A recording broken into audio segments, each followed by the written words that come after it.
Bismillahirrahmanirrahim. Assalamualaikum warahmatullahi wabarakatuh. Waalaikumsalam warahmatullahi wabarakatuh. Baik, alhamdulillahirrabbilalamin. Puji syukur kita panjatkan kehadirat Allah, Rabb yang telah menghimpun kita dalam berlapis-lapis kebaikan.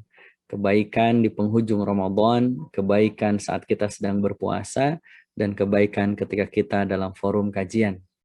Mudah-mudahan duduk-duduknya kita di sini menjadi taman di antara taman-taman surga. Ngomong-ngomongnya, ada yang lagi rebahan nggak? Mudah-mudahan rebahannya juga jadi rebahan di taman-taman surga. Mudah-mudahan perjuangannya, pengorbanannya, terkadang ketika online dengan offline itu memang ada plus minusnya. Tapi mudah-mudahan plus minusnya pun insya Allah, mudah-mudahan menjadi penggugur dosa-dosa kita. Dan tentunya 75.000 malaikat senantiasa mudah-mudahan menyebut nama kita dan mendoakan kita.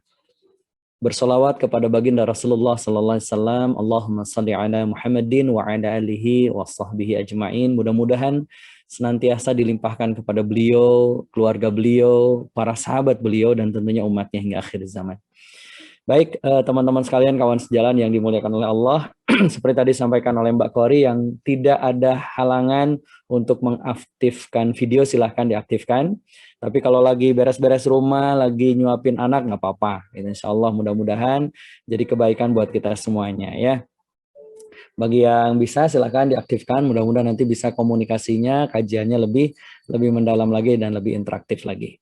Baik Mbak Kori dan juga teman-teman semuanya, Bapak, ibu-ibu semuanya ya, ibu-ibu yang dimuliakan Allah atau calon ibu-ibu. Ada yang belum ibu-ibu juga Pak Tad? Oh ya ada, kita doakan mudah-mudahan di Ramadan ini Ramadan terakhir sendirian ya. Mudah-mudahan Ramadan tahun depan bersama pasangan solehnya ya. Amin ya robbal alamin. Dan di sini juga ada bapak-bapak ya, ada Pak Safriyadi, atau ada yang masuk gitu kan di forum, nggak apa-apa, mudah-mudahan. Mungkin pakai akun suaminya tadi ini tadi. Oh iya betul. Baik, mungkin karena di poster juga ada khusus akhwat, only akhwat gitu kan, mungkin bapak-bapak juga pada ingin ikutan. Baik, alhamdulillah, terima kasih ibu-ibu, teman-teman semuanya. Mudah-mudahan hari ini kita bisa menimba ilmu banyak, dan tentunya saya juga mudah-mudahan bisa belajar dari apa yang nanti kita akan bahas bersama-sama. Tema kita pada kesempatan pagi hari ini, berjuang di waktu yang tersisa. Ya. Kalau mendengar kata-kata tersisa, apa sih yang terbayang di pikiran kita, Mbak Kori? Sisa makan. Ayo coba, yang terbayang apa? Sisa makan. Tinggal sedikit. Udah mau habis. Apalagi? Sedih sih, kalau masih lapar sedih, soalnya masih pengen makan. Udah mau kehabisannya. Oke, tapi kalau misalkan sisanya begini, sisa hidup. Waduh, itu menusuk ke dalam kolbu sih, Tat. Takutnya sampai ke ubun-ubun. Masya Allah. Tapi memang begitulah teman-teman sekalian. Kita itu akan merasakan betapa pentingnya hidup itu bukan saat hidup, tetapi saat di sisa usia hidup kita. Andai kita terbaring di rumah sakit, lalu dokter bilang, mohon maaf Bu, suami Anda kemungkinan dugaan kami usianya hanya tinggal 2 bulan lagi. 2 bulan itu menjadi sisa usia dia bersama kita. Pertanyaannya, kalau itu suami kita, apa yang akan ibu lakukan, teman-teman lakukan kepada suami Anda? Dan kalau itu Anda, apa yang akan Anda lakukan kepada suami Anda, anak-anak Anda, orang tua Anda? Coba Mbak Kori. Kalau misalkan, ya naudzubillah, tapi ini contoh saja buat menghadirkan perasaan kita. Apa yang akan Mbak Kori lakukan ketika dokter memvonis waktu tersisa tinggal 1 bulan lagi? Kayaknya kalau bisa nih ya Tat ya, ini kata-kata di mulut yang keluar ayat suci Al-Quran aja Tat. Jangan gitu. Ada omongan yang lain. Oke, baik. Terus jangan ada kegiatan lain selain beramal solih. Itu sih, yang lain gimana? Apa yang terbayang dan apa yang akan dilakukan? Coba, boleh dong ditulis di chat room. Apa yang akan teman-teman lakukan kalau saja dokter memvonis sisa waktu usia Anda tinggal 1 bulan lagi? Apa yang akan dilakukan? Coba. Ayo kalau lihat semuanya, silakan chat nih. Ada yang bilang ibadah yang banyak. Ada lagi nongkrong, Ustaz. Kenapa? Setengah bulannya nongkrong, setengah bulannya lagi taubat katanya. Lakukan yang terbaik, ibadah terus menerus, taubat, ibadah. Oke, baik. Terima kasih. Dan pasti kita tidak akan menyia-nyiakan waktu itu. Kenapa? Sisa. Tinggal tersisa sekian bulan lagi, sekian hari lagi. Baik, mari kita lihat ceritanya teman-teman. Dan itu kejadian. Tapi kejadian ini mudah-mudahan menjadi pelajaran buat kita. Ada yang tahu ini siapa? Gambar siapa? Ini siapa ya, Tan? Ini Napoleon Bonaparte. Napoleon, ya, betul sekali. Ya. Ini adalah Napoleon Bonaparte. Ya. Kaisar Prancis. Hobinya itu melakukan ekspansi militer. Jadi hobinya ekspansi militer. Jadi kalau Indonesia pernah dijajah, nah yang menjajah Indonesia itu terinspirasi dengan Napoleon. Nah, Napoleon itu punya hobi melakukan ekspansi militer. Suatu ketika Napoleon melakukan ekspansi ke daerah Rusia, ke Asia, ya ke daerah Sasak Rusia.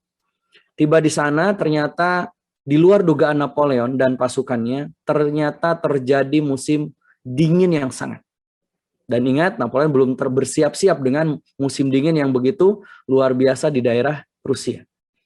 Maka karena persiapan dia yang kurang dan kesiapan dia menghadapi musim dingin yang tidak siap, akhirnya apa yang terjadi?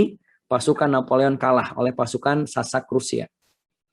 Maka Napoleon kemudian terpisah dengan pasukannya, dikejar-kejar oleh pasukan Rusia. Saat itu Napoleon masuk ke sebuah perkampungan, lalu kemudian Napoleon melihat ada satu rumah. Dia berharap mudah-mudahan dia bisa diselamatkan oleh si yang punya rumah. Maka diketuklah itu pintu rumah. Kalau bahasa kita, Assalamualaikum, gitu kan. Kalau bahasa dia, ya mungkin selamat pagi, gitu kan, dan sebagainya. Dibukakanlah pintu rumah tersebut oleh sang pemilik. Melihat Napoleon yang pucat, kemudian tergopoh-gopoh, lalu kemudian si orang tua yang ada di rumah itu mengatakan, Tuhan kenapa? Tolong bantu saya, Pak. Tolong bantu saya dikejar-kejar pasukan Rusia. Oh, silakan masuk. Ditutuplah pintunya, lalu kemudian menceritakan. Gitu. Napoleon menceritakan keadaannya. Karena ibanya si orang tua ini, lalu orang tua ini mengatakan, silahkan Tuhan bersembunyi. Nah, ternyata si orang tua ini, si bapak ini ternyata pengrajin bulu-bulu. Maka Napoleon diminta untuk bersembunyi di tumpukan bulu-bulu. Maka sembunyilah Napoleon di tumpukan bulu-bulu itu. Tidak lama berselang waktu, tiba-tiba pasukan Rusia datang ke rumah itu. Mana laki-laki yang tadi bersembunyi? Kata si orang tua tadi, nggak ada. Bohong kamu, mana? Tidak ada, Tuan. Bohong kamu, di mana? Dicarilah, di dapur dicari, kemudian di kamar dicari, di mana-mana dicari, nggak ketemu. Sampai kemudian ada seorang pasukan Rusia mengambil pedangnya, lalu ditusuk-tusukanlah ke tempat ada tumpukan-tumpukan bulu di dalam rumah si bapak tadi. Si bapak tadi mulai deg-degan. Aduh, nanti gimana kalau menusuk-nusuk tempat laki-laki tadi bersembunyi. Dan ternyata betul, si pasukan Rusia ini mendekati tumpukan bulu tempat Napoleon bersembunyi. Semakin deg-deganlah si bapak tadi. Waduh, kata si bapak ini dalam hatinya, satu tusukan sudah bisa menamatkan riwayat laki-laki tadi. Ternyata tidak ditemukan, akhirnya pasukan Rusia keluar. Setelah terlihat aman, dengan tergopoh-gopoh si bapak tadi mendekati tempat Napoleon bersembunyi. Lalu muncul Napoleon dari tumpukan bulu-bulu itu. Lalu si bapak ini bertanya, Tuan, apa yang tadi Tuan rasakan ketika pasukan Sasak Rusia mulai menusuk-nusukkan pedangnya ke tempat Tuan bersembunyi? Padahal satu tusukan pedang saja itu bisa menamatkan riwayat hidup Tuan. Bersama dengan itu, pasukan Napoleon pun datang karena juga sedang mencari Napoleon. Kemudian tanpa diduga Napoleon berdiri, matanya membulat gitu kan, wajahnya menahan marah, lalu kemudian Napoleon mengatakan, Anda tidak tahu siapa saya. Saya Napoleon, Kaisar Prancis. Sungguh sangat lancang pertanyaan seperti Anda. Hanya hukuman mati yang pantas untuk orang seperti Anda. Kata si bapak tadi dalam hatinya, loh, saya kan cuma nanya gitu kan. Kalau saya tahu akan begini nggak akan saya tolong deh. hanya hukuman mati yang pantas untuk orang seperti Anda. Pasukan Napoleon datang, kemudian si bapak itu ditangkap. Diseret ke pinggir rumah, ya, kemudian ditutup matanya dengan kain hitam, lalu kemudian Napoleon melakukan eksekusi. Disiapkanlah regu penembak di hadapan laki-laki tadi. Siap, disiapkan, siap Tuan. Kemudian Napoleon mulai menghitung mundur. 1. Si bapak tadi merasakan penyesalan yang sangat. Kalau tahu gini, saya nggak akan tolong ini orang. Betul nggak? Kalau tahu akan begini ceritanya, saya nggak akan tolong ini orang. Sudah saya tolong, malah begini ceritanya. Kemudian Napoleon mengatakan lagi, 2 tes. Si bapak itu meneteskan air matanya. Mungkin ingat dosa-dosanya, ingat kesalahannya kepada keluarganya, kepada anak dan istrinya di masa lalu. Menetes. Penyesalan demi penyesalan datang. 3. Gelap. Beberapa saat kemudian penutup matanya ada yang membuka. Dan ternyata Napoleon berdiri di depan laki-laki tua itu. Lalu mengatakan, sekarang Anda sudah tahu jawaban saya. Apa yang terasa ketika saya berada di tumpukan bulu-bulu tempat saya bersembunyi ketika pasukan Rusia menusuk-nusukan pedangnya. Paham maksudnya? Kira-kira tahu paham maksudnya Mbak Kori ceritain? Atau yang lain mungkin? Mbak Ita, apa pelajarannya dari kisah tadi?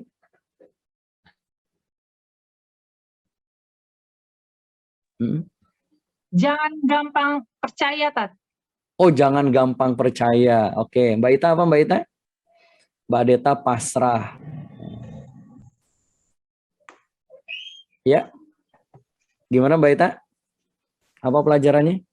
Wah, pelajarannya luar biasa. Masya Allah. Di saat detik-detik yang menegangkan, ada seseorang bertanya, terus kemudian pertanyaan itu yang sebenarnya tidak perlu dijawab. Iya. Karena itu adalah detik-detik terakhir yang kalau seandainya itu tertancap ke diri kita, ya Allah, kamu tuh gak punya perasaan banget sih nanya kayak gitu kan? Iya, wajar kan marah ya? Nah iya, harusnya nggak usah bertanya. Pertanyaannya juga nggak kayak gitu kalau sana maupun bertanya gitu kan. Ya Allah, bersyukur, alhamdulillah, harusnya gimana gitu ya. Namanya juga Napoleon, Bu. Oh iya sih, bener ya. Oke, baik. Terima kasih Mbak Ita, Bu Ita. Baik, teman-teman sekalian, begitulah kita. Kita tuh akan merasakan betapa berharganya kehidupan kita itu ketika kita berada dan merasa itulah akhir-akhir detik kehidupan kita. Apa yang ditampakkan oleh Napoleon itu menjadi pelajaran buat kita. Kenapa si Bapak ketika mendengar hitungan 1, merasa sempit dunia ini. 2, menetes air matanya. Bertobat, mungkin merasakan banyak kesalahan. 3, udah hilang harapan, udah pasrah aja. Ternyata ketika itu dibuka, Bapak sudah tahu sekarang jawabannya, gitu kan? Itu kan gontok banget gitu kan. Tapi itulah yang terjadi. Gitu. Itulah yang terjadi. Gitu. Maka teman-teman sekalian, terkadang kita itu sering lupa bahwa ini Ramadan tinggal beberapa hari lagi. Dan bisa jadi kita nggak sampai di penghujung Ramadan. Kenapa? Karena waktu ini hal yang gaib yang Allah berikan kepada kita. Betul nggak? Waktu ini gaib. Kita nggak tahu itu. Kapan besok itu akan kita lalui. Besok itu apakah masih kita lalui atau tidak. Kita tidak tahu besok apa masih hidup atau tidak. Kita tidak tahu apakah tadi pagi adalah hari terakhir kita bersama dengan anak-anak kita, menggendong anak-anak kita. Apakah tadi bisa jadi adalah hari terakhir kita sahur bersama keluarga kita. Membangunkan suami, membangunkan anak-anak, masak, dan besok kita sudah tidak ada. Kenapa? Karena itu faktanya tentang waktu yang ada di sekitar kita. Dan kita baru akan sadar, benar-benar sadar ketika kita merasa akhir hidup itu segera datang. Suatu ketika saya mendampingi umroh Mas Ricky Harun beberapa waktu yang lalu, sebelum pandemi, tepat sebelum pandemi, akhir tahun 2019. Ketika itu ada seorang jamaah, kita hari terakhir H-1 sebelum kita pulang. Kalau tidak salah kita pulang itu hari Senin. Nah hari Minggunya, hari Ahadnya kita tawaf. Kita tawaf sunnah pagi-pagi. Kemudian sambil kita ingin mengajak para jamaah untuk sholat di Hijr Ismail. Betapa indahnya, kenapa? Karena kata Rasulullah, barang siapa yang sholat di dalam Hijr Ismail, maka berarti dia sholat di dalam Ka'bah. Kenapa? Karena Hijr Ismail itu adalah bagian dari Ka'bah. Maka saya mengajak jamaah sekalian pagi-pagi itu habis sholat duha, kita sholat kita ke Hijr Ismail. Alhamdulillah semuanya bisa masuk ke Hijr Ismail bergantian, meskipun berdesak-desakan bagi ibu-ibu yang pernah umroh dan pernah berjuang memasuki Hijr Ismail, pasti terasa banget kan, wah himpitannya dan sebagainya. Alhamdulillah semuanya bisa terlaksana dengan baik. Malam harinya kita sudah umumkan kepada para peserta, ibu-ibu, jamaah, bapak-bapak sekalian, insya Allah besok kita akan kembali ke tanah air. Malam ini mohon dipersiapkan, packing barang-barangnya, disimpan di depan kamar masing-masing, paling lambat jam 10 malam. Karena besok pagi jam 8 kita akan bersiap untuk check out. Setelah sholat Isya ada seorang jamaah datang. Ustadz, sambil menangis. Dengan teman-temannya ada 3 orang kalau tidak salah. Ustadz, tadi saya nggak ikut ke Hijr Ismail. Bisa nggak Ustadz antar saya sekarang ke Hijr Ismail? Saya bilang, ya nggak mau lah gitu kan. Masa saya ngantar ibu-ibu gitu kan. Udah ke sana aja sendiri. Sama temannya dicandain. Iya Ustadz, dia belanja terus sih. Marahin aja Ustadz, marahin aja. Ya Ustadz, saya belum ke Hijr Ismail. Ya terus kenapa tadi nggak ikut pagi? Ya Ustadz, saya kecapean. Memang dari mana? Belanja Ustadz. Jadi karena belanja, kecapean, akhirnya tidak bisa ikut tawaf sunnah untuk masuk ke Hijr Ismail. Merasa nyeselnya minta ampun. Kenapa? Karena besok kita akan pulang. Nggak ada waktu lagi untuk kita berjamaah, tawaf dan sebagainya. Begitulah teman-teman, ketika kita merasa bahwa itu adalah ujung dari waktu kita, kesempatan kita, barulah kita tersadar betapa waktu itu penting. Maka mari kita lihat fakta tentang waktu agar kita merasa benar-benar mengetahui betapa pentingnya waktu yang Allah hadiahkan buat kita itu. Fakta tentang waktu. Yang pertama, waktu itu adalah modal. Maka barang siapa yang habis modalnya, maka selesai sudah urusannya. Betul nggak? Dan itu mahalnya minta ampun. Coba, Mbak Kori mau nggak waktunya saya beli 1 bulan 1 juta? Jadi Mbak Kori berkurang usianya 1 bulan, enggak mau. 100 juta, 100 juta? Enggak deh, soalnya nggak bisa jaminan masuk ke Ustadz 100 jutanya. Oh iya kan begitu. Kenapa? Kan itu modal. Dan ini modal paling mahal yang Allah sediakan buat kita. Selama kita masih punya waktu, berarti kita masih punya modal. Boleh kita tidak punya harta, tapi kalau punya waktu berarti kita masih punya kesempatan untuk mencari rezeki Allah. Tetapi sehebat apapun kita, sekaya apapun kita, sebaik apapun kita, sepandai ilmu apapun kita, kalau sudah tidak punya waktu, nggak bermanfaat apa-apa. Betul nggak? Harta kita, ilmu kita. Amal-amal kita pun nggak bermanfaat lagi ketika kita sudah tidak punya waktu, tidak bisa beramal. Maka seberapa penting sih waktu dalam hidup kita? Mau nggak saya beli 1 miliar? Tapi besok meninggal? Nggak mau, ngapain gitu kan? Mendingan nggak punya duit daripada nggak punya nyawa, kan begitu. Tapi coba kita lihat, kira-kira kalau misalkan siapa yang merasakan betapa pentingnya waktu 1 tahun? Kita tanya siapa, teman-teman? 1 tahun itu penting banget, berharga banget bagi dia. Hitungan 1 tahun itu. Tanya sama siapa? Tanya sama siswa yang gagal ujian naik kelas. Itu 1 tahun itu berartinya bagi dia. Kenapa? Karena harus ngulang. Gitu. Kalau 1 bulan, tanya sama siapa? Betapa berartinya waktu 1 bulan? Ayo, tanya sama siapa?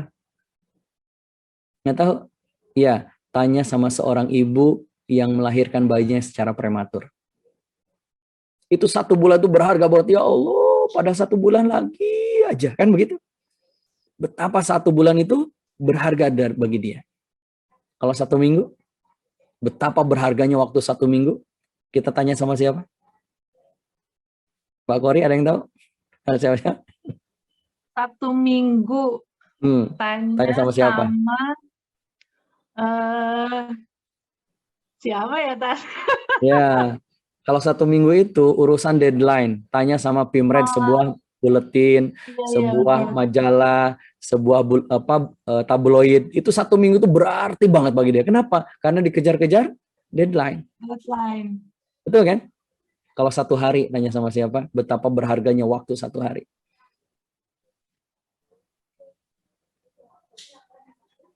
Halo, ini kenapa jadi saling tatap? Maksudnya kayak lagi ngajak main kuis, kita jadi mikir nih pagi-pagi semuanya. Coba, tanya sama siapa kalau 1 hari tanya sama kuli panggul di pasar, kuli panggul di terminal, kuli panggul di pelabuhan. Kenapa? Karena mereka itu kerjanya harian. 1 hari nggak kerja, ya nggak dapat duit. Kalau suami Anda kerja bulanan digajinya, walaupun 1 hari nggak kerja, tetap masih dapat kan gitu. Gajinya bulanan. Gitu. Tapi bagi mereka yang kerjanya harian, 1 hari itu betapa berharga bagi dia. Kenapa? Karena ini kehidupan dia. Sopir angkot kalau nggak narik ya nggak dapat duit. Ojek kalau nggak narik nggak dapat duit. Betapa 1 hari itu berharga bagi mereka. 1 hari misalkan demo angkot itu meradang angkot-angkot itu. 1 hari kemudian BBM hilang, habis sudah mereka. 1 hari, apalagi 2 hari, 3 hari, 1 hari mereka rasakan betapa luar biasanya. Baik, kita lanjutkan. Kalau 1 jam, tanya siapa? Betapa berartinya waktu 1 jam. Ayo, Bu Arnis, sama siapa Bu Arnis? Kira-kira kalau 1 jam? Ini kuis-kuis tanpa hadiahnya. Mau siapa kalau 1 jam? Mudah-mudahan hadiahnya amal soleh ya, Tat. Amin, amin, amin. Iya. Oke, baik. Kalau 1 jam, Mbak Kori, tanya sama siapa? Tanya sama sepasang suami istri yang kemudian baru berpisah. Misalkan baru nikah nih, pisah tempat gitu kan. Yang satu sedang kerja di mana, yang satu kerja di mana gitu kan. Wah, itu 1 hari itu kangen banget, kayaknya baru udah kayak setahun gitu, padahal baru sehari. Misalkan Mbak Kori nih, tiba-tiba suaminya bilang, Dek, Mas mau keluar kota setahun, dapat tugas dari kantor. Coba, itu baru 1 jam, itu sudah telepon, Mas sudah di mana? Itu padahal baru 1 jam. Sepasang kekasih yang kemudian berpisah dan ingin bertemu kembali. Kangen itu 1 jam udah membuncah kangen. Kalau 1 menit, tanya sama siapa? Kita mundur nih. 1 menit.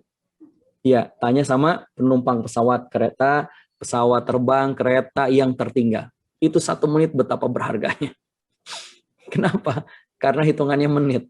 Ya, sekian menit sebelum pesawat take off harus sudah check in. Dan saya pernah merasakan betapa dikejar-kejar waktu ini. Jadi suatu ketika saya dari Bogor mau ke Banjarmasin, itu pertama kali saya naik pesawat. Ketika itu semester berapa ya? Masih kuliah.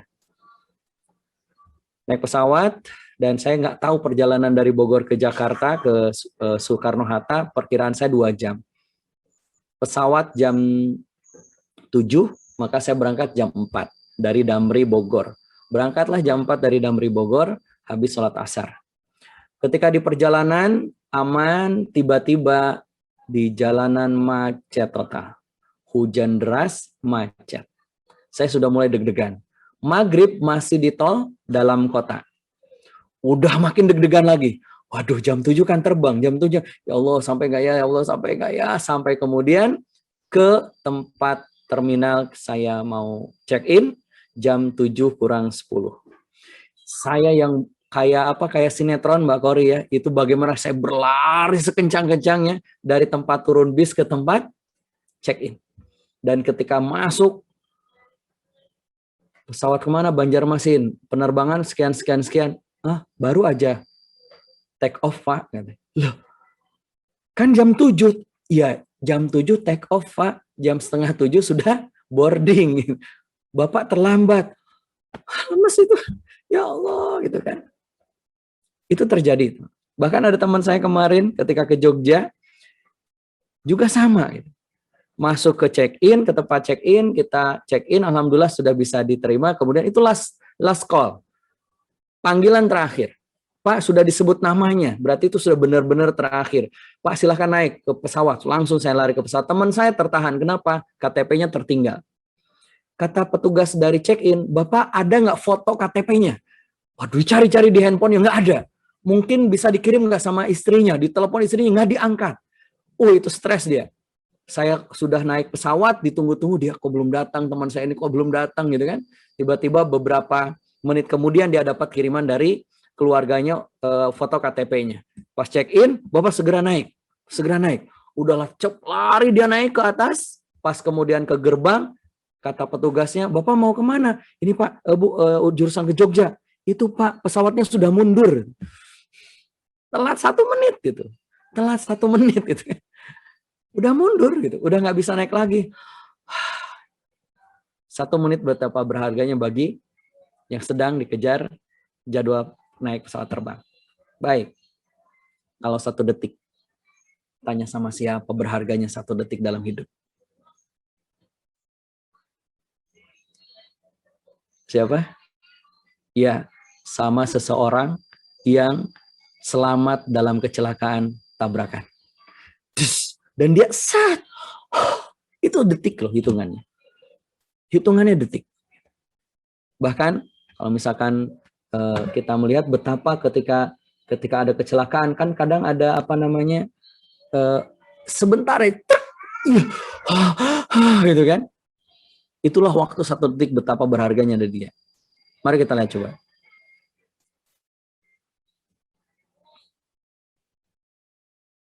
Coba perhatikan gambar ini, video ini. Hitungannya berapa detik? Ya walaupun nggak perlu ditiru ya. Nggak sampai harus ditendang. Tapi begitulah waktu betapa berharga. Kalau 1 mili detik sama siapa? Bukan hitungan detik lagi, mili detik. Tanya sama pelari. Karena hitungannya itu adalah sepersekian detik. Kalau 0,003 detik.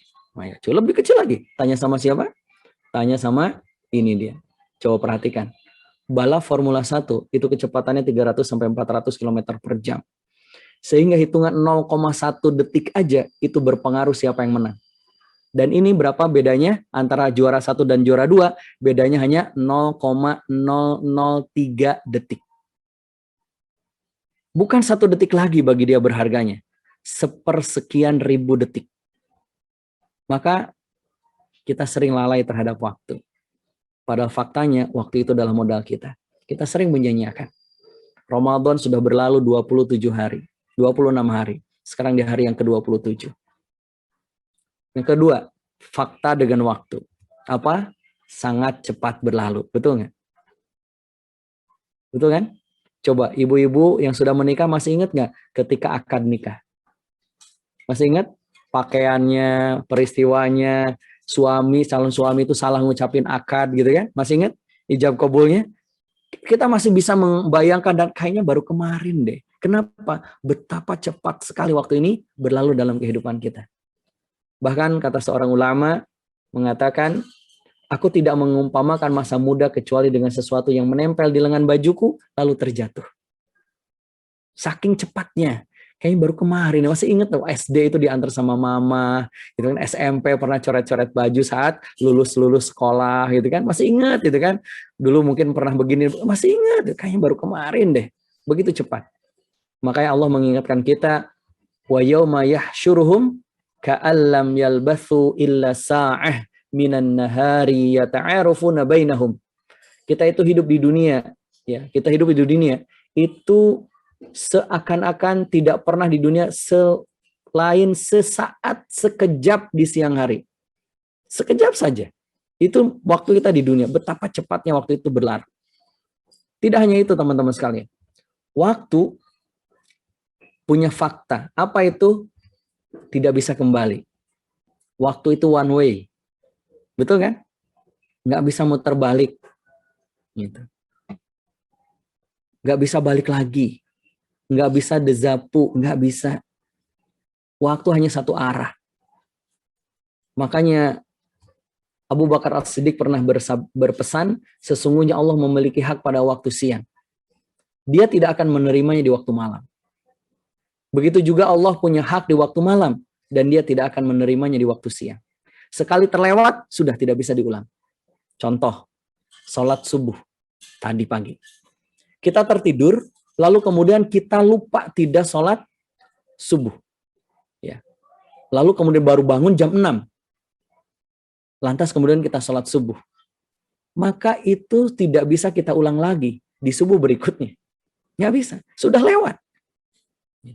Atau misalkan tadi belum sholat duha, nggak bisa diulang lagi tadi itu. Tidak ada. Maka kalau kita waktunya sholat duhur di siang hari, maka Allah nggak akan menerima di malam hari. Kalau tidak dilakukan di siang hari. Begitu juga seperti halnya zakat fitrah. Tidak akan Allah terima kalau sudah lewat sholat Idul Fitri. Qadha bagi ibu-ibu misalkan yang ada hutang, maka tidak akan diterima ketika sudah mulai tanggal 1 Ramadan. Waktu tidak akan pernah kembali. Satu arah saja. Ini biasanya kan kita sering lupa. Bahkan Imam Hasan Al-Basri pernah mengatakan, wahai Bani Adam, kamu itu hanyalah kumpulan hari-hari. Tiap-tiap satu hari berlalu, hilang sebagian dari dirimu. Dan tidak ada satu kekuatan pun yang kita punya untuk mengembalikan masa yang bernama tadi. Bisa diulang nggak, Bu? Tadi, bisa diulang nggak? Nggak bisa. Nggak bisa. Tidak ada satu kekuatan pun dalam diri kita yang bisa mengulang waktu yang bernama tadi. Berapa detik tuh tadi? Berapa menit? Ya tadi gitu loh. Tadi. Nggak bisa diulang. Satu arah. Tidak hanya itu, ibu-ibu dan teman-teman sekalian, fakta tentang waktu adalah waktu tidak bisa kembali. Dan waktu memiliki akhir. Batas. Makanya Umar bin Khattab pernah mengatakan, Umar bin Khattab pernah mengatakan, hari ini adalah kehidupan, sementara besok adalah kematian. Kita nggak tahu. Kita tidak pernah tahu kapan ujung usia ini. Tetapi berarti sebenarnya kita sedang meniti sisa usia. Yang entah berapa sisanya, kita tidak tahu. Mungkin Mbak Kori lebih dulu dipanggil oleh Allah. Saya belakangan. Bisa. Atau sebaliknya, saya yang belakangan, Mbak Kori duluan. Juga bisa. Itu sama aja. Kita tidak tahu. Betul kan? Kita merasa bahwa kita masih muda, kita masih segar. Kayaknya kematian masih jauh deh. Enggak, kata siapa? Yang segar juga banyak toh. Yang mati duluan. Kematian bukan nomor urut. Kalau bahasa Sunda itu nomor dudut. Gitu. Kumaha Allah yang nyebutnya kapan, gitu. Terserah Allah. Waktu punya batas. Pernah nonton In Time? Ada yang pernah nonton filmnya? Oh, nggak tahu. Nggak apa-apa. Oh, belum ya. Tapi saya ketika melihat sepintas, kok orang Barat kepikiran gitu. Bahwa yang berharga bagi hidup mereka itu adalah waktu, bukan uang. Dalam film itu. Bahkan untuk membeli sesuatu itu pakai waktu. Jadi misalkan waktu saya 10 tahun, maka beli mobil berkurang 1 tahun. Beli ini berkurang 1 tahun. Kalau misalkan saya menjual sesuatu, maka bertambah. Jadi uang itu digambarkan dalam bentuk waktu. Kekayaan itu dimiliki oleh orang yang punya waktu. Dan bagi saya, mereka sampai kepikiran ke situ ya. Betapa mereka menghargai dan merasakan betapa pentingnya waktu. Kita, jangan-jangan kita sering abai terhadap waktu. Maka wajar Allah Subhanahu wa taala mengingatkan kita wal asr. Demi waktu. Innal insana lafi khusrin. Rugi kita, kata Allah. Rugi. Kita berada dalam kerugian. Rugi kenapa? Karena Allah sudah berikan modal dan modalnya terus berkurang, sementara kita nggak melakukan apa-apa. Nggak melakukan apa-apa. Sementara kita usianya terus berkurang, jatah hidupnya terus berkurang, sementara kualitas hidup kita begitu-begitu aja. Sudah berapa kali kita memasuki Ramadan? Apakah ada perubahan hidup kita di hadapan Allah, kualitas ibadah kita dari tahun ke tahun? Sehingga tahun ini lebih baik dari tahun kemarin? Ramadan tahun ini lebih baik daripada Ramadan tahun lalu? Jangan-jangan kita kayak puasanya ular, hanya ganti kulit. Habis Ramadan, balik lagi seperti bulan Sya'ban. Kita tidak seperti puasanya ulat, yang ketika berpuasa, selepas puasa, dia menjadi pribadi yang baik, pribadi yang lebih baru, pribadi yang keren. Apa itu? Kupu-kupu. Jangan-jangan selama ini kita puasa ular. Maka di penghujung Ramadan ini, yuk kita saling mengingatkan dalam diri kita, jangan-jangan kita termasuk orang-orang yang al-khusr. Al-asr. Ketika al-khusr, ya, khusrin atau kerugian, min khusrid dunya wal akhirah, kata para ulama. Yaitu kita mengalami kerugian dunia dan akhirat. Dan nggak banget. Kita masuk Ramadan, kita berharap sesuatu, berlalu begitu saja Ramadan, berlalu begitu saja. Target-target lewat, itu kan, jadwal-jadwal lewat, itu kan, apa yang kita rencanakan berantakan semuanya. Baru di ujung kita sadar, oh iya ya sebentar lagi sebentar lagi, aduh kan begitu. Sama seperti jamaah saya yang di hari terakhir berada di Mekah, dia menangis karena tidak ke Hijr Ismail. Kita baru tersadar. Maka apa yang harus kita lakukan kalau begitu? Dari ayat ini sebenarnya Allah sudah mengingatkan kita, Mbak Kori dan teman-teman semuanya, bahwa ketika kita memasuki Ramadan, jangan sia-siakan. Terlalu indah untuk dilupakan, terlalu indah untuk ditinggalkan, terlalu indah untuk disia-siakan Ramadan ini. Kenapa? Karena para ulama saja dulu, para sahabat, yada'unallaha sittata asyhurin. Mereka itu berdoa 6 bulan sebelum Ramadan agar sampai kepada Ramadan. Coba 6 bulan udah kangen. Saking rindunya Ramadan, saking berharganya Ramadan. Kita sudah di Ramadan masih aja lelet ibadahnya, acak-acakan ibadahnya, baca Qurannya malas-malesan, sholatnya juga malas-malesan, tarawih juga malas-malesan. Awalnya 23 udah 11 aja deh, lagi pandemi. Awalnya panjang-panjang 1 malam 1 juz, sekarang udah deh yang pendek-pendek aja. Bukannya ditambah kualitas ibadahnya, malah dikurangin dengan alasan pandemi. Seringan kita merasakan begitu ya. Aduh ya Allah, kita akan tahu, Bu, kita akan sadar, kita akan ngeh ketika apa? Ketika kita merasa ini adalah ujung kehidupan kita. Pertanyaannya terus gimana biar kita nggak rugi nih, gitu. Dengan Ramadan yang tinggal beberapa hari lagi. Kalau sekarang 27, 28, 29. Kalau 29 berarti ada 3 hari. Kalau 30 berarti ada 4 hari. Pertanyaannya, apa yang sudah kita siapkan untuk 4 hari ini kan itu? Coba Bu, kalau misalnya kita lagi balap itu kan, balap sepeda, balap lari, balap apapun lah, ketika menjelang garis finish, kita kendorin gasnya atau kita tancap habis gasnya? Tancap habis. Kenapa? Ini sebentar lagi finish gitu loh. Tapi ada orang, ya Allah deh gitu kan, layla udah sebentar lagi Idul Fitri, sebentar lagi Idul Fitri gitu kan. Aduh, kan enggak, kita mah harusnya gaspol gitu kan. Malah ngantuknya lebih panjang sekarang mah tidurnya gitu kan. Baca Qurannya tambah. Di awal-awal 1 hari bisa 1 juz, 2 juz. Sekarang 1 halamannya udah ya Allah ini. Di awal-awal Ramadan duhanya minimal 4 rakaat, 6 rakaat. Sekarang 2 rakaat aja. Aduh, udah ngantuk saat, udah sibuk nih, masak belum beres, ini belum beres, ini belum beres. Terus gimana kualitas kita akan lebih baik? Padahal ibu-ibu, teman-teman semuanya, kata para ulama, kualitas Ramadan seseorang itu lihat, begini cara melihatnya. Kalau 10 hari kedua lebih baik dari 10 hari pertama, berarti Ramadannya berkualitas. Itu tanda Ramadannya diterima. Kalau sepertiga, 10 terakhir Ramadannya lebih bagus daripada 10 di tengah Ramadan, maka itu berarti berkualitas. Pertanyaannya, kita nih dari 10 hari pertama, 10 hari kedua, dan 10 hari ketiga ini, kira-kira kualitasnya naik, datar, atau turun? Ayo, jujur. Naik kualitasnya, datar, atau turun? Kalau turun. Naik sedikit banget, Tat. Naik sedikit banget. Dikit sih, dikit itu kan. Menyesal nih, Tat, menyesal. Iya kan gitu. Padahal ini tinggal di ujung. Ayo, kita hanya tinggal bisa 4 hari lagi maksimal menikmati Ramadan.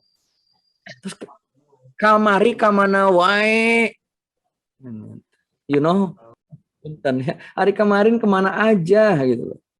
Allah sudah sediakan 27 hari Ramadan. Nggak ada yang bisa kita lakukan apa. Habis waktu kita. Di ujung nih. Di ujung Allah sedang persiapkan kita masih juga. Diajak ibadah malas, senangnya ke mall, di handphone diisi terus tuh. Imaninya buat belanja ini, belanja itu. Yang difikirin belanja makanan kue, pulang kampung yang dilarang, itu yang kita pikirin. Yang nggak kita mikirin, ya Allah saya dapat nggak ya Lailatul Qadar, ya Allah mudah-mudahan kemarin Jumat Lailatul Qadar, malam ini mudah-mudahan Lailatul Qadar, mudah-mudahan besok deh ya Allah. Kan enggak. Allah Robbi, padahal kita tidak tahu kapan usia kita akan berakhir. Saudara-saudara kita di Nanggala 402, awal Ramadan membersamai keluarganya. Keluarganya bersama mereka. Akhir Ramadan sekarang, Bu, mereka sudah nggak ada. Suaminya nggak ada, ayahnya sudah nggak ada. Awal Ramadan bersama, akhir Ramadan berpisah. Lantas kita masih menganggap bahwa nanti 28 masih ada, 29 masih ada, 30 masih ada. Apa jaminannya kita masih hidup? Apa jaminannya kita sampai di penghujung Ramadan? Lalu kemudian kita Ramadan biasa-biasa aja. Tidak ada jaminan. Tidak ada jaminan. Beberapa tahun yang lalu, sebulan atau 2 bulan sebelum Ramadan, saya punya sahabat, kakak, yang beliau ini bantuin saya. Ketika saya kuliah, beliau murid saya tahu persis bagaimana awalnya beliau. Dari mulai belajar Iqra, belajar baca Quran, sampai belajar Islam. Sampai belajar tentang kehidupan. Beberapa bulan sebelum Ramadan, beliau jatuh sakit. Saya dekat dengan keluarga beliau. Kenapa? Karena saya berada di sini, di tempat tinggal saya ini, karena jasa beliau. Saya ke sini cari tanah, beliau yang nunjukin, beliau yang cariin. Bahkan ketika saya mau ngebangun pun, beliau yang cariin tukangnya, beliau cariin link untuk beli pasir dan sebagainya. Beliau bantuin banget. Beliau salah satu pengurus di kelurahan di dekat rumah saya. Saya dekat dengan ibunya, bahkan ketika adiknya menikah, ya, saya juga yang menjadi panitianya dan lain sebagainya. Saya dekat banget. Beberapa bulan sebelum Ramadan, saya mendengar kabar beliau sakit. Dan periksa ke dokter, kata dokter gejala tifus. Hari Sabtu beliau berobat, hari Minggu beliau merasa mual, sesak, jam 8 malam atau jam 9 beliau dibawa ke rumah sakit. Jam 3 meninggal dunia. Betapa cepatnya sekali. Dari mulai sakit sampai meninggal dunia. Dan kata dokter, marah sama keluarganya, kenapa baru dibawa ke sini. Padahal bapak ini, ya kali ini kalau berandai-andai, seandainya 2 hari aja sebelum ini dibawa, ini masih bisa ditangani. Kenapa? Ini positif COVID. Jadi sudah masuk ke paru-paru, sudah nyerang paru-paru. Dugaan awal, dia tipes. Meninggal, dan ketika itu saya bilang, Allah Rabbi. Ketika mendengar pagi-pagi itu, beliau meninggal. Hah? Allah Rabbi. Kita hanya bisa mendoakan, kita hanya bisa melayat. Saya lihat, ya Allah, betapa sedihnya keluarga. Kenapa nggak bisa melihat mayatnya? Dari rumah sakit sudah dalam keranda, gitu kan? Dalam tempat mayat itu. Kita mensolat pun terbatas, di masjid sholat gaib. Saya lihat ambulannya, ya Allah, saya mengantarkan sampai ke makamnya, itu pun dijaga oleh petugas karena tidak boleh ada kerumunan. Dan alhamdulillah saya dipanggil oleh Pak Amil sama Bu Lurah, Ustadz bisa bantu untuk sholatkan dulu. Jadi sholatkannya pun masih dalam peti, kemudian diturunkan dalam peti. Allah Rabbi, istrinya, anak-anaknya, orang tuanya, ibunya, kakaknya, itu nggak bisa melihat lagi. Kita tidak tahu. Padahal tahun lalu masih bersama kita, ketemuan, ngobrol, telepon-teleponan. Kalau ada masalah kita hubungin, masih bersama kita. Allah panggil. Syekh Ali Jabir juga begitu. Ramadan tahun lalu masih bersama kita, kita dengarkan ceramahnya. Tahun ini sudah tidak lagi bersama kita. Jangan-jangan itu pun terjadi dengan diri saya. Jangan-jangan ini adalah hari terakhir saya, suara terakhir saya, rekaman kajian terakhir saya, jadwal terakhir saya. Dan jangan-jangan ini juga adalah kajian terakhir buat ibu-ibu dalam hidup. Kita nggak pernah tahu. Lalu kita membayangkan 1 tahun, 2 tahun, 3 tahun ke depan, kita masih bisa begini dan begitu. Pada rahasia usia, bisa kapan saja Allah ambil. Ayo, mumpung kita masih hidup sekarang, tinggal 3-4 hari lagi Ramadan, ayo maksimalkan ibadahnya, agar kita tidak rugi. Apa yang harus kita maksimalkan? Yang pertama, Bu, dari dalam surat Al-Asr ini kita belajar tentang keimanan. Illalladzina amanu. Yang tidak akan pernah merugi itu adalah orang-orang yang beriman, yang bersih imannya, yang clear imannya, yang lurus imannya, yang kuat imannya. Karena keimanan itu yang membuat kita menjadi lebih dekat dengan Allah. Iman itu yang membuat kita menjadi tegar menghadapi musibah. Iman itu yang membuat kita kuat menghadapi berbagai macam ujian dan cobaan. Tanpa iman kita lemah, tanpa iman kita stres, tanpa iman kita bunuh diri. Imanlah yang membuat kita tetap tegar, betul kan? Menghadapi berbagai macam ujian pandemi ini. Kita tahu bagaimana beratnya pandemi ini. Mungkin juga ibu-ibu, teman-teman semuanya merasakan. Saya juga merasakan. Saya sebagai seorang trainer, saya selalu bilang kepada teman-teman, para karyawan-karyawan di perusahaan-perusahaan yang masih kerja, saya bilang, antum harus bersyukur. Kalau antum nggak bersyukur, antum kufur, gitu, nggak tahu diri. Gitu. Allah masih memberikan nikmat berupa gaji. Sementara saya ketika masuk masa pandemi, nggak ada gaji sama sekali. Kenapa? Karena saya trainer. Saya nggak punya perusahaan yang menggaji saya self-employee, kalau saya nggak kerja, ya saya nggak dapat gaji. Dan ketika masuk masa pandemi, nggak ada jadwal training, nggak ada jadwal seminar. Semuanya cancel, semuanya batal, semuanya nggak ada. Hanya keimanan yang membuat kita bisa bertahan. Tiba-tiba istri saya mau melahirkan. Coba, di saat nggak punya uang. Ternyata apa yang terjadi? Di hari Sabtu saya bikin kelas akhirnya, bikin kelas online. Hari Minggunya Allah uji. Ketuban istri saya pecah. Dirawat, dirujuk ke rumah sakit. Ketika di bidan bilang, kami nyerah Pak. Kenapa? Ketubannya pecah, posisi bayinya sungsang. Pada seminggu sebelumnya, posisinya normal. Kita nggak pernah tahu, kan andai kita nggak punya iman, sudah stres, sudah galau, sudah buruk sangka kepada Allah. Untungnya masih ada iman. Ya sudah. Apa yang harus dilakukan, Bu? Kita rujuk ke rumah sakit. Baik. Istri saya yang pesan, Bi, jangan ke rumah sakit umum. Ke rumah sakit khusus, ibu dan anak saja. Ya sudah, kita pergi. Di tengah perjalanan sambil merasa menahan rasa sakit, didampingi oleh bidan, kita antar ke rumah sakit. Masuk ke UGD, saya urus administrasinya. Di situ tertera. Ada pilihan-pilihan. Pilihan kelas 1, kelas 2, kelas 3, dan seterusnya. Istri saya dicek rapid tes untuk COVID, semua penyakit menular itu dirapid dulu. Ya Allah, cepetan dok, gitu kan. Ini istri saya sudah nggak kuat lagi. Ya sebentar Pak, kita harus ikutin prosedurnya karena sekarang sedang pandemi. Ya udah, akhirnya saya nanya ke istri saya, Mi, mau kelas berapa? Mau kelas 1, 2, atau 3? Kita kan berharap sebagai seorang suami, ya pilih jangan yang mahal-mahal ya. Kelas 3 aja deh, gitu kan. Kalau nggak kelas 2, gitu. Apa jawaban istri saya? Istri saya luar biasa. Istri saya nggak menyebut angka. Istri saya tidak menyebut angka. Istri saya hanya bilang begini, Bi, sekarang lagi pandemi, nggak enak ya kalau sekamar banyak orang. cari yang sendirian aja ya Bia. Itu maksudnya apa? Itu mah VIP tuh. Coba, kalau kita nggak punya iman, habis sudah.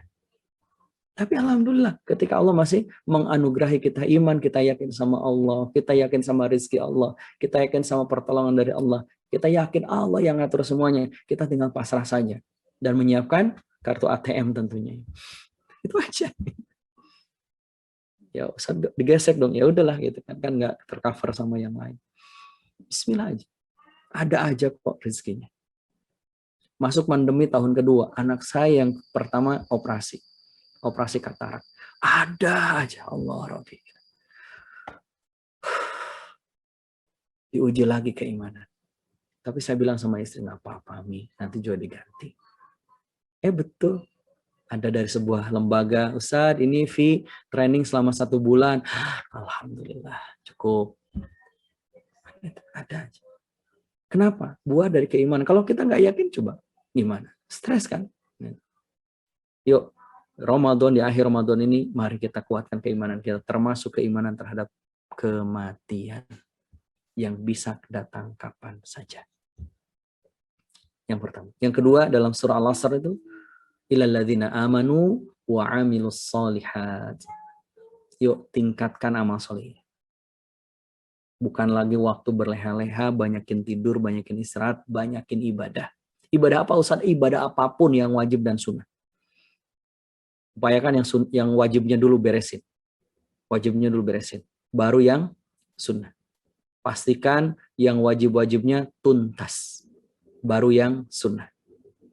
Baru yang lain. Saya yakin yang mubah apalagi yang makruh itu nggak akan kegarap gitu kan kalau kita sibuk dengan yang wajib dan sunnah. Coba masak buat suami wajib atau sunnah? Sunnah.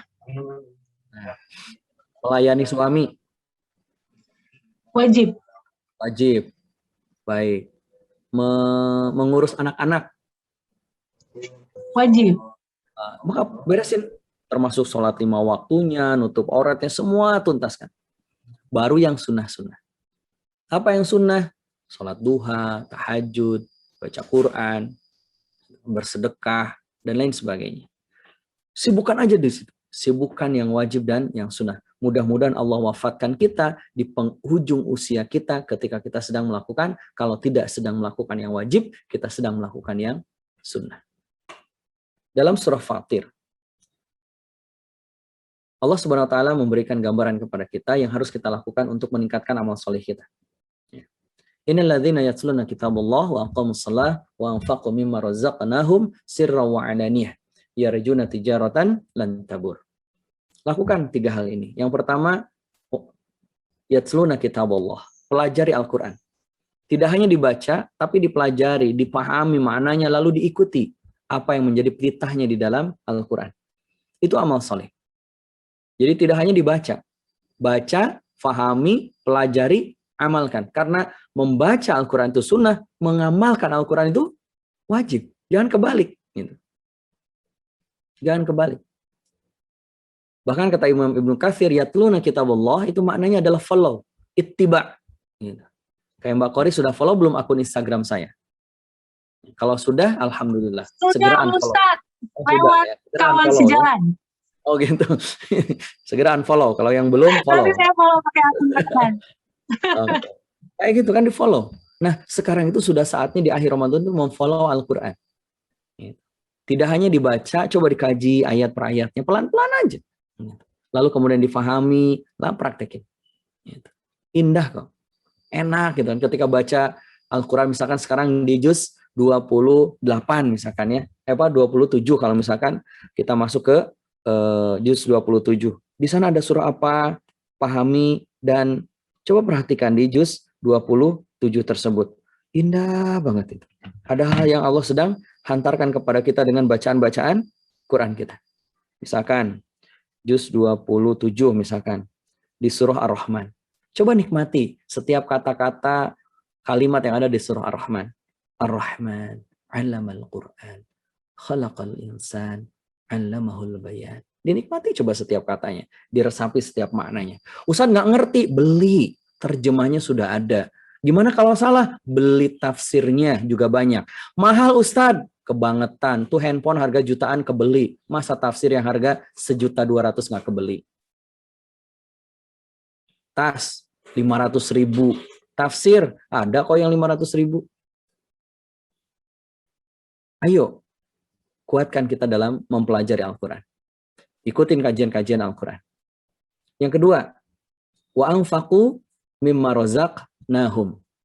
Yaitu apa? Menafkahkan, yang kedua, wa aqamus shalah. Tegakkan sholat. Perbanyak sholat-sholat kita, tapi bukan hanya sekedar menuntaskan sholatnya, tapi sholat yang punya efek setelah kita sholat.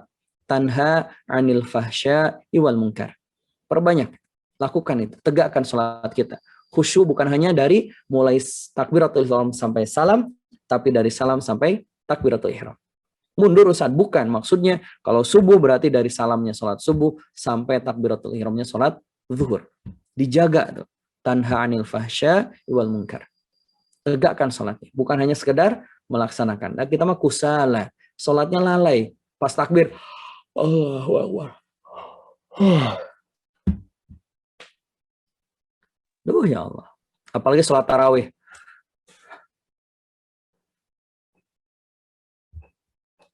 Ayo.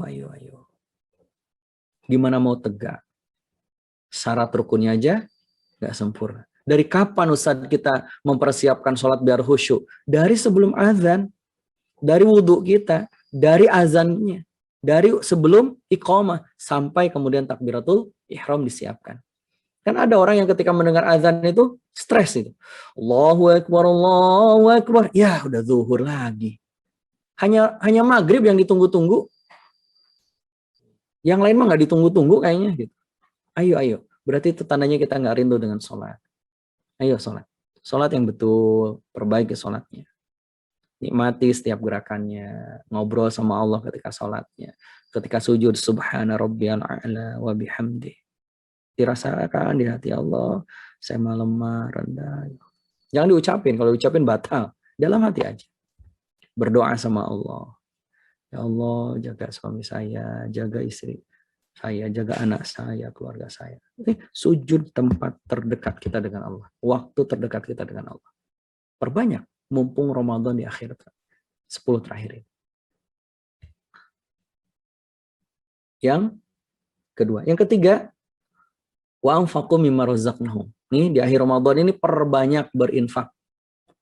Di mana Ustaz? Di mana aja? Bisa dengan di Cinta Quran. Ada programnya Indonesia Bisa Baca Quran. Ada di Cinta Quran Center. Silahkan berinfak. Nggak apa-apa gede, yang penting ikhlas. Daripada kecil nggak ikhlas, ngapain? Gede aja. Biar apa? Pahalanya juga gede. Pahalanya juga besar. Oh ini saya mau berinfak melalui kawan sejalan. Silahkan. Tinggal transfer ke teman-teman di kawan sejalan. Ada kan? Kita urunan dan sebagainya. Ada program-programnya tadi. Ada Ustadz. Udah cari.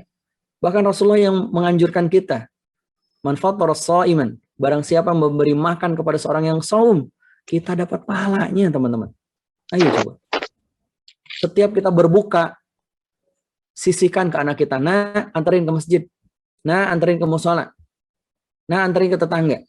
Biar apa? Kita juga dapat pahala dari dia. Ini mah enggak kan itu. Yang dilihat adalah update status di foto. Foto, ada lagi buka bersama foto. Kemudian di-update. Buka bersama. Itu ada pakai hashtag bahagia itu sederhana. Iya, kenapa? Karena bukanya di rumah makan sederhana. Enggak lah. Udah. Saatnya kita banyak berbagi. Beli kurma yang banyak, bagiin. Beli apalagi bukaan yang banyak, bagiin. Beli sesuatu yang lebih banyak, bagiin. Bukan hanya buat kita. Berapa sih? Kita mah paling hanya lapar mata aja kok. Lapar saat belum buka aja, setelah buka mah nggak kemakan. Mendingan ke masjid. Kirim ke masjid. Maka setiap orang yang makan dari situ, kita dapat pahala puasanya. Kalau nggak puasa gimana? Itu mau urusan dia sama Allah gitu kan. Bukan urusan kita. Banyakin. Program-programnya didukung tuh. Di kawan sejalan. Ada programnya tadi itu?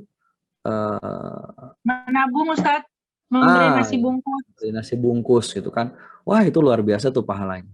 Gitu. Tapi jangan siang-siang ya. malam ya. Menjelang berbuka. Karena lagi puasa. Wa anfaqu mimma razaq. Nah, ini 3 aja coba dimaksimalkan ya amal soleh yang bisa kita perbanyak di akhir Ramadan ini. Kalau bisa nih setiap hari di akhir Ramadan sedekah. Setiap hari sedekah makanan, sedekah uang, terserah lah. Sedekah apa? Minimal dengan senyum. Lagi ngapain Bu? Sedekah. Ya itu paling miskin berarti ya. Insya Allah enggak lah, masih ada yang bisa kita berikan. Kita bikin mie leor. You know mie leor, Mbak Kori? Mie srodot kalau di Bogor. Nah, di Bogor itu mie glosor. Ah, ya itu. Bikin yang agak banyak, bungkusin, bagiin, bukan dijualin. Kita makan nggak sedang jualan gitu kan. Kalau kita lagi jualan gitu kan. Bahkan ketika kita jualan pun, Ustaz ini buat apa? Ini buat ke masjid, ditambahin ya Ustaz ya. Nah gitu, tambahin, lebihin. Beli biasanya cukupnya 10.000, beli 30.000, 20.000. Sisanya buat apa? Disimpan di masjid. Biar orang yang masuk maghrib belum berbuka, dia bisa berbuka dengan makanan yang kita siapkan. Ayo, berikan itu. Mumpung kita masih diberikan usia. Harta yang kita, kata Rasulullah, harta yang kita makan itu jadi kotoran. Harta yang kita simpan, kata Rasulullah, itu jadi rebutan. Dan harta yang menyelamatkan kita adalah harta yang kita infakkan. Maka kalau kita mau berinfak itu begini, misalkan Mbak Kori, saya titip ya uang. Titip buat siapa? Titip buat nanti bisa jadi tabungan di akhirat. Berapa Bu? Nggak banyak, cuma 10 juta. Titip ya, mudah-mudahan nanti bisa saya ambil di saat Allah memanggil saya nanti. Kayak gitu, titipin. Bukan dihilangin, bukan dikurangin, tambah. Fal yazdad. Sesungguhnya terus bertambah dan bertambah. Ketiga, di dalam surah Al-Asr ini, apa yang bisa kita lakukan di akhir Ramadan yang biar bermakna dan berkualitas Ramadan kita, wa tawasaw bil haqq wa tawasaw bis sabr, yaitu berdakwah. Maka di akhir Ramadan ini jangan lupakan kita untuk istiqomah di jalan dakwah. Saya kan bukan ustazah, bukan kiai. Loh, kata siapa dakwah itu kewajiban kiai? Kata siapa dakwah itu kewajiban ustazah, santri? Tidak, dakwah itu kewajiban kita semuanya. Ud'u ila sabili rabbik bil hikmah wal mau'izatil hasanah wajadilhum billati hiya ahsan. Dakwah itu kewajiban kita. Mbak Kori wajib berdakwah, Mbak Kus wajib berdakwah, Mbak Arnis wajib berdakwah, Mbak Indah wajib berdakwah, Mbak Siti wajib berdakwah. Minimal buat siapa? Jadi ustazah, minimal ustazah bagi anak kita. Belum punya anak ustadz, ya bagi tetangga, teman lah gitu. Kita berdakwah. Gimana caranya ustadz? Like, comment, share, itu dakwah. Jadi misalkan kawan sejalan posting gitu kan, bagus banget nih, inspiring banget, like, comment, share. Ustadz boleh nggak caption di IG-nya saya repost? Silahkan, itu juga dakwah. Itu dakwah. Kita misalkan ngajak anak kita, nah ayo bangun sholat ke masjid, itu juga dakwah.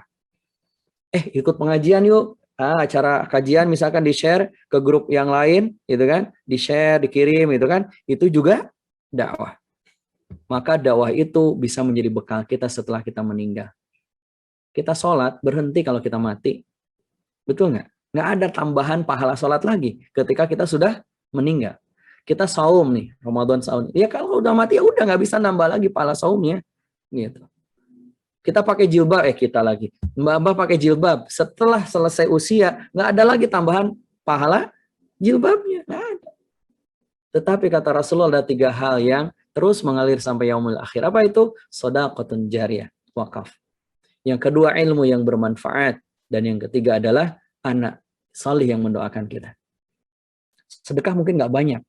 Kecil, dikit, ya maklum kita sedang sulit dan sebagainya. Anak soleh belum punya Ustadz. Kalaupun punya belum tentu nanti jadi anak soleh. Tapi mudah-mudahan jadi anak soleh. Belum tentu mendoakan kita. Tapi yang bisa kita kendalikan adalah kita punya ilmu apa. Sampaikan. Walau ayah. Walaupun hanya dengan 1 ayat yang kita faham. Kita taunya Bismillahirrahmanirrahim. Ya sudah berdakwah dengan Bismillahirrahmanirrahim. Kita taunya cara sholat, ya berdakwah dengan cara sholat yang baik. Makanya Rasulullah mengajarkan kita walau ayat. 1 ayat. Bukan walau surah. Bukan 1 surah. Kenapa? Karena kita tidak semuanya jadi penghafal Quran. Jangan 30 juz 30 aja sering ketuker-tuker. Ya paling banter 30 surah terakhir. 3 surah terakhir. Trikul. Qul huwallahu ahad, qul a'udzu birabbil falaq, dan qul a'udzu birabbin nas. Itu aja kombinasi sholat kita kan itu. Sampai mungkin malaikat sudah bisa menebak gitu. Ini pasti rakaat kedua kulhu ya. Bener banget tuh Ustaz, kadang-kadang malu juga sih. Coba yuk Ramadan tambahkan hafalannya. Kalau sholat ya.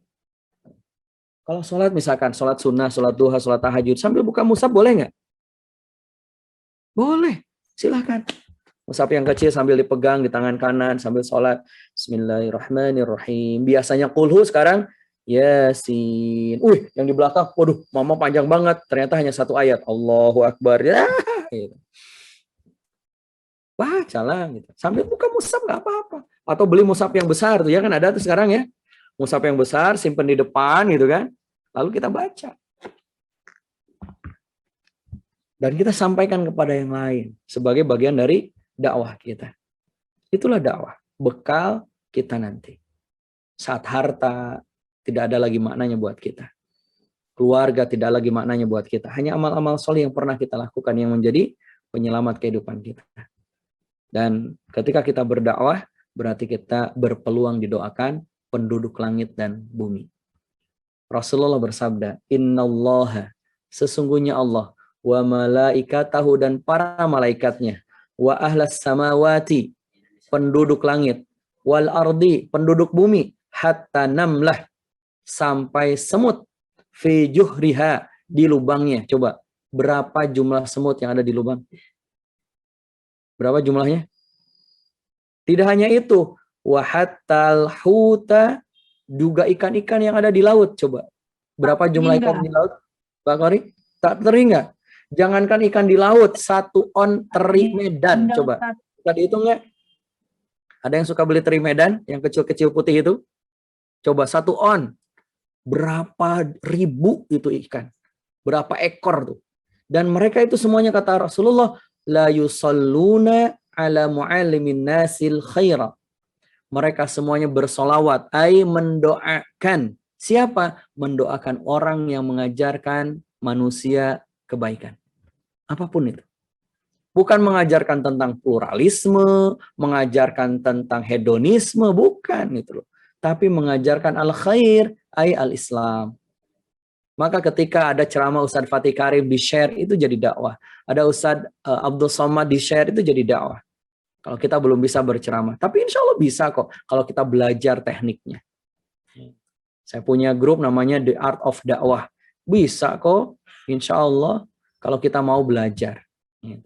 Siapapun kita adalah da'iyah.